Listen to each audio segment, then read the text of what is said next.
ఆ రోజు Adani data centre వచ్చి మేము ఆ రోజు దాన్ని పెట్టడము ఆ కార్యక్రమంలో జరిగిన ఎంఓఎల్లే కదా ఇవాళ అక్కడికి వచ్చిన ఏదైనా సరే గూగుల్ సెంటర్ వస్తుందంటే దానికి ఆది అదే కారణం కదా.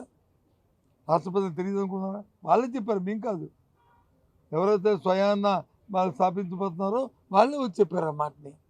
దాన్ని ఏమైనా మేమైనా అమ్మమ్మ మా వాళ్ళు అనుకుంటే మేము బోధాలు వెళ్ళలేదు కదా. ఏదైనా రాష్ట్ర అభివృద్ధి జరగాలి, రాష్ట్రంలో పారిశ్రామిక జరగాలని మేము కోరుకున్నాం.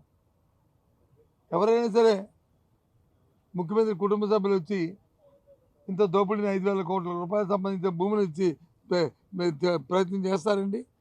అలాగే చూస్తే ఏం చేస్తాం? నో, ఈ సాంప్రదాయం కాదని చెప్పి పక్క పెడతాం. స్వయంగా ఆ సంస్థ గీతం సంస్థ అధినేతే కాదు 5,000 కోట్లు కాదు 1,000 కోట్లు దానిమని అంటే 1,000 కోట్లు అంటే ఏమీ కాదు వాళ్ళకి. 1,000 కోట్లు అంటే ఏమీ కాదు వాళ్ళకి.